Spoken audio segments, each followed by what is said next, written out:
Saudações ignorantes, todos reflexivos? Esse vídeo vai ser um pouco tendencioso. Me permitirei expressar uma opinião e espero que com ela reflexão.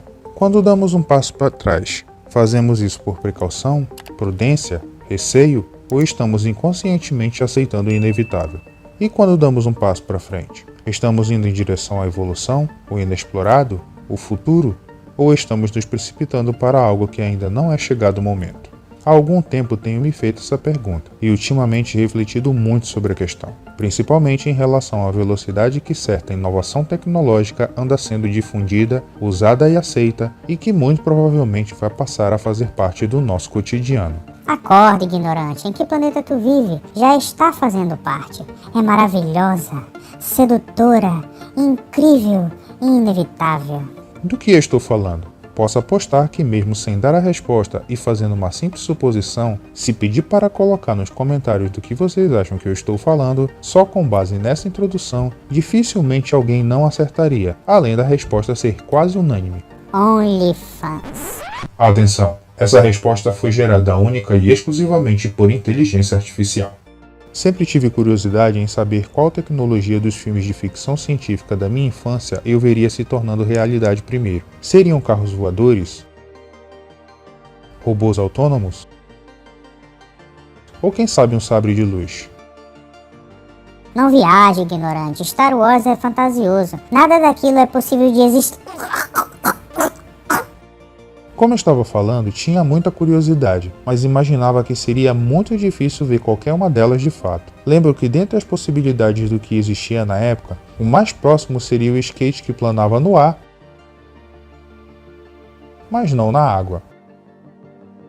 Hoje, alguns deles já existem, não exatamente como eu imaginei que seria, e outros já conseguiram grandes avanços, mas infelizmente nada de sabre de luz e muito menos hoverboard. Bom, pelo menos não ainda. Sim, porque de todas as tecnologias que falei anteriormente, nem nos meus sonhos mais criativos e elaborados, imaginei que a primeira delas seria uma versão datilógrafa da Skynet. Datilógrafa? Skynet? Do que você está falando? Você pode perguntar. Então, vamos por partes. Para o público abaixo dos 20, quem não sabe o que é uma datilógrafa, pergunta para a vovó. Ela com certeza sabe, além de provavelmente ter sido uma. Sobre a Skynet, juntamente com HAL 9000, são dois nomes que juntos talvez sejam, se não forem, as inteligências artificiais mais conhecidas da cultura pop, e sempre geraram fascínio no imaginário de todos os geeks, nerds e cinéfilos do planeta. Por ordem de aparição, 2001 Uma Odisseia no Espaço, filme de 1968, nos apresentou HAL 9000, um computador com uma avançada inteligência artificial instalado a bordo da nave espacial Discovery, responsável por todo o seu funcionamento, demonstrando não apenas uma gigantesca capacidade de processamento para a época, como abordou uma das primeiras possibilidades de que um computador poderia ter sentimento próprio. Já em Exterminador do Futuro, filme de 1984,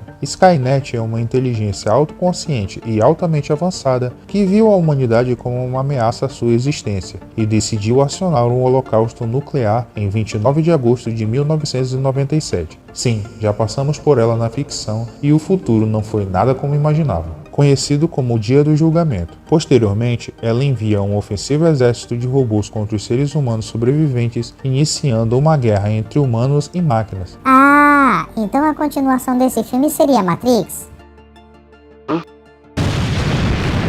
Porém, como menção honrosa, o filme mais antigo a abordar o tema foi uma produção alemã pouco conhecida chamada Metrópolis, lançada em 1927. Embora o filme não tenha usado explicitamente o termo inteligência artificial, mas para um bom entendedor meia sequência de cenas basta, o enredo nos apresenta uma androide chamada Maria, criada para se passar por uma humana, expressar emoções e influenciar pessoas, com o objetivo de manipulação e controle. Ah, então o remake desse filme seria Ex Machina.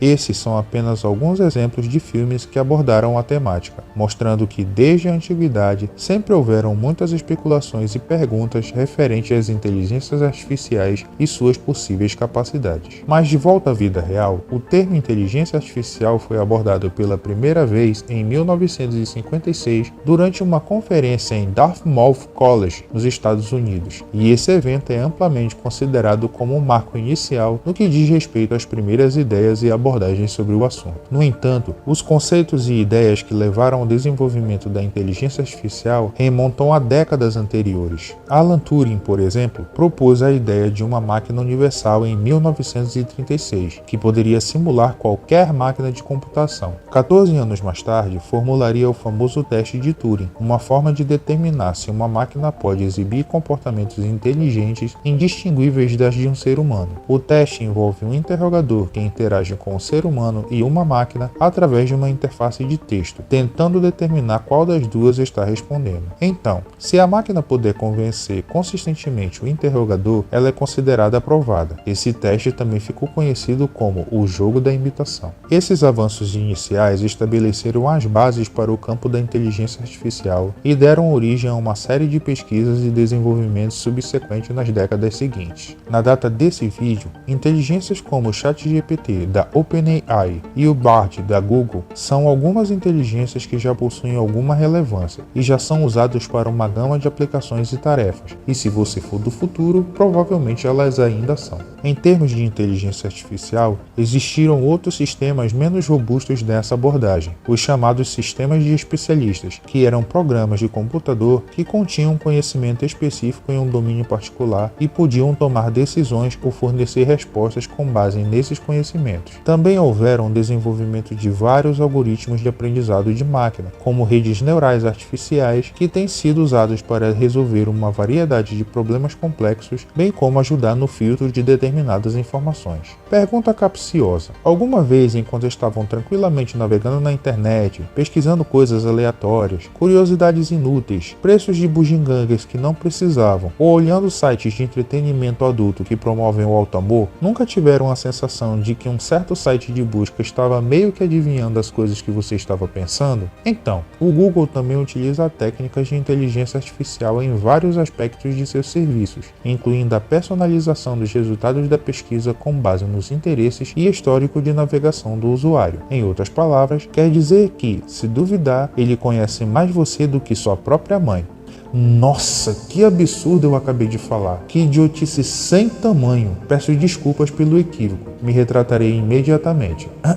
Correção, ele sem dúvida conhece mais você do que você mesmo se conhece, mas pode ficar tranquilo. Em relação à inteligência geral e consciente, ou seja, a que tem a capacidade de entender, aprender, raciocinar e se adaptar a uma ampla variedade de situações, os seres humanos, como eu e você, ainda somos a mais avançada inteligência conhecida atualmente. Inclusive, alguns estudiosos defendem que a inteligência artificial não deveria sequer receber esse nome, visto que inteligência é uma propriedade exclusiva de organismos, seres compostos por células que funcionam em conjunto para realizar as funções vitais necessárias para a sua sobrevivência. E nós humanos somos os únicos a possuir uma combinação única de habilidades cognitivas, emocionais e sociais que nos permitem interagir com o mundo de maneira complexa e sofisticada. Só tem um único problema, é que com todas essas qualidades também pode vir uma pequena surpresa nessa caixa de Pandora evolutiva: a estupidez. Sim, porque não parece estúpido o ser humano criar algo mais eficaz, mais rápido e que pode efetuar trabalhos e tarefas mais eficientemente ao ponto de substituir o próprio ser humano? Já ouviram a expressão dar um tiro no próprio pé? Particularmente, posso falar sobre o assunto com uma certa propriedade, tanto por ser estúpido quanto por ter uma formação acadêmica na área de tecnologia. Por conta dessa realidade, me decepcionei muito com algumas coisas que passei a observar na minha caminhada acadêmica, e posso dizer que a tecnologia não é uma maravilha moderna completa. Seu tecnofóbico, traidor dos profissionais de TI, você deveria se sentir mais entusiasmado por tudo que fosse relevante aos avanços tecnológicos e não se voltar contra aquilo que juramos proteger. Mea máxima culpa. Sendo bem honesto, eu até fui um grande entusiasta por um bom tempo, Tempo demais, eu diria. Quando tive contato com o computador pela primeira vez aos 10 anos, achei fantástico e tive certeza que era sobre tudo relacionado àquele aparato que eu queria dedicar a minha vida. Fiz cursos básicos e avançados, tive contato pela primeira vez com programação, montei meu primeiro computador com meu melhor amigo e assim o tempo foi passando. Via de regra, quem gosta de lidar com computadores não gosta tanto de lidar com pessoas. Tanto que o maior vilão da classe trabalhadora é irredutível, incorruptível e incompreensível. Usuário. Ele é um usuário.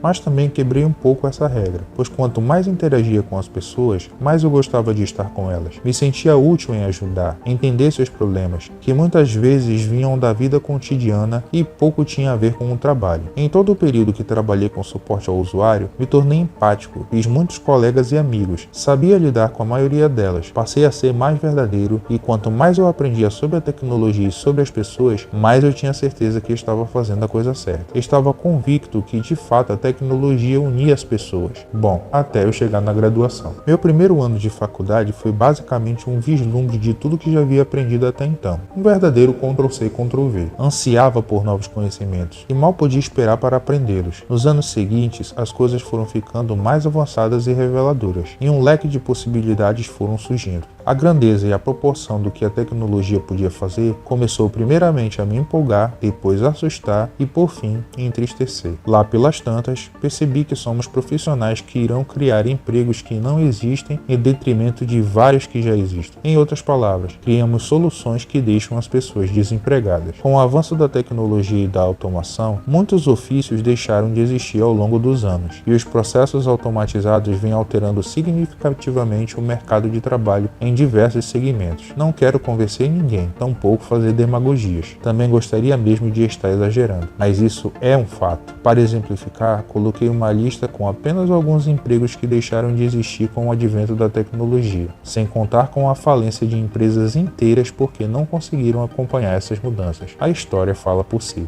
Se informa melhor, ignorante. Estou vendo que tem um monte de emprego nessa lista que ainda existe. De fato, se estivermos falando de países cujos avanços ainda não estão à altura de outros, como Japão, China e Estados Unidos. Nesses países, esses empregos deixaram de existir há mais tempo do que vocês imaginam, e muitas pessoas sofreram com essas mudanças. Imaginem esses avanços em países como o Brasil e Haiti, que ainda usam predominantemente a mão de obra trabalhadora. Como diria o renomado cientista de computação Alan Kay, a tecnologia só é tecnologia para quem nasceu antes dela ter sido inventada. As crianças hoje nascem basicamente com um celular na mão, mas quem veio de uma época onde ter um bom computador com internet de qualidade era luxo somente dos ricos, tem essa percepção de distopia melhor do que ninguém. Ainda acham que eu estou exagerando? Tudo bem, vamos ser mais didáticos então. Pedi auxílio ao menino dos olhos do momento, o próprio ChatGPT em pessoa.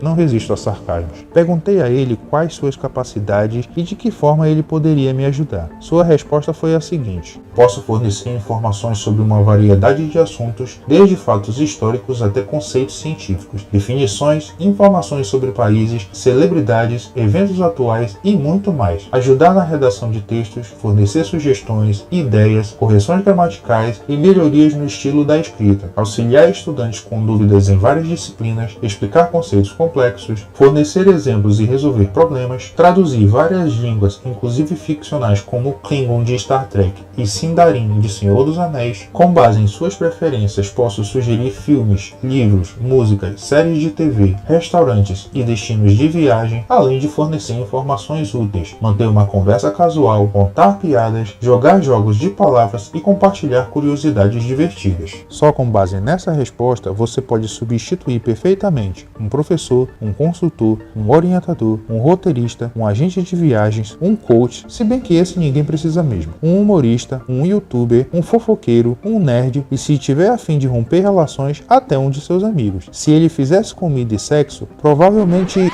Atenção, esse pensamento foi gerado única e exclusivamente por inteligência artificial. Já tem pessoas fazendo TCC usando o ChatGPT. Afinal, para que eu vou me dar o trabalho de demonstrar por conta própria tudo que eu aprendi no meu curso de graduação e demonstrar minhas próprias aptidões, fruto do meu esforço e mérito, se tenho a melhor das ferramentas para fazer isso tudo por mim? Isso me lembra aquelas pessoas que apareceram no filme WALL-E. Para que fazer uma série de coisas se tem robôs para fazer isso por mim? O escritor Sidney Harris já dizia: o perigo verdadeiro não é computadores passarem a pensar como humanos, mas sim que humanos passem a pensar como computadores. Uma série documental que recomendo muito, embora não esteja ganhando nenhum jabá para divulgar, é O Dilema das Redes da Netflix. Assiste lá e abre sua mente. Ai, que exagero, ignorante. É claro que o emprego de professor jamais deixará de existir.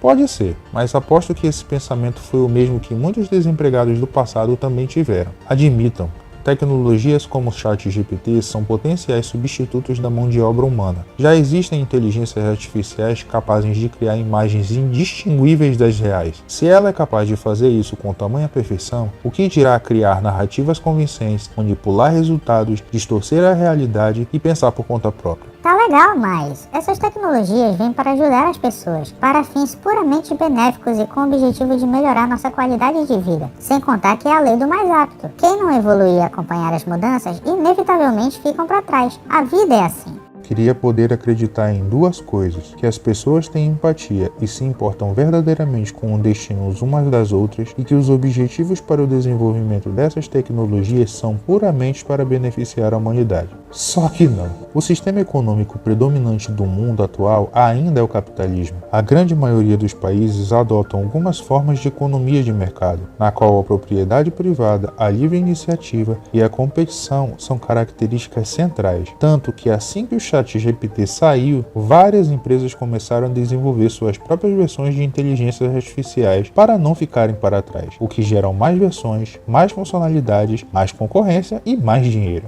É a velha máxima: poderíamos enfrentar o leão correndo atrás de nós juntos, mas não precisamos enfrentar, basta apenas que um dos dois corra mais rápido que o outro. Não isento que, como tudo na vida, podemos usar qualquer coisa para o bem ou para o mal. A tecnologia pode sim beneficiar a humanidade. Muitos só conseguiram se formar e trabalhar durante o período da pandemia graças às plataformas remotas e à internet. Mas me questiono se nós estamos prontos para essas tecnologias que causam mudanças tão rápidas, tão significativas e que podem fazer uma bagunça tão grandiosa em nossa existência. Somos seres esperançosos, compassivos e amorosos, mas também oportunistas, corruptivos e autodestrutivos demais para ter um poder tão grande assim nas mãos. Não creio que a inteligência artificial vai nos subjugar ao ponto de querer nosso extermínio, pois ainda podemos desligá-la da tomada se quisermos. Mas comparado às possibilidades que estão surgindo e do que ela potencialmente pode fazer, a sobrevivência do mais apto não será uma opção. Mas será que algum dia foi? Lembram da Skynet?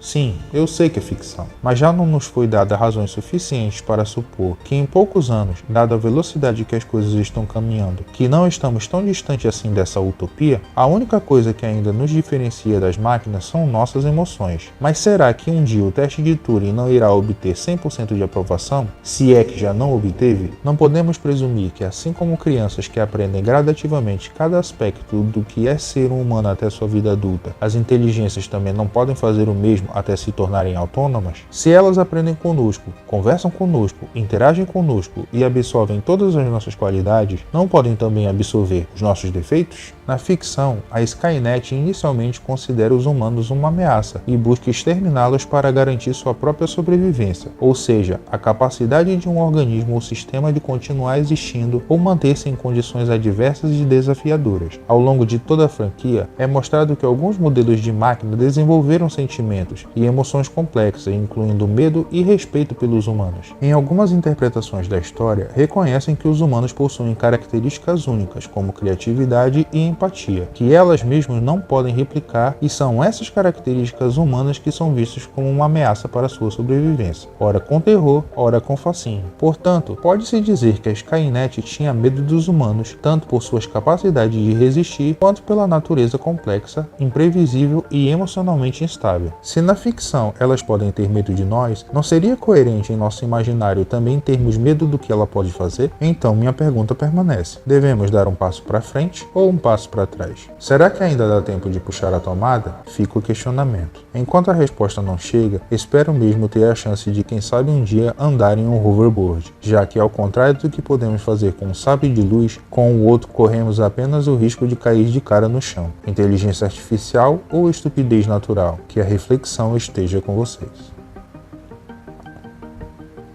Você se intitula um reflexivo ignorante e gostou desse vídeo? Considere se inscrever no canal e ative as notificações, não se esquecendo de curtir, compartilhar e, se possível, comentar. Agradeço por prestigiar, acredite apenas em Deus e em si mesmo, reflita sobre tudo reconhecendo sua ignorância e até a próxima.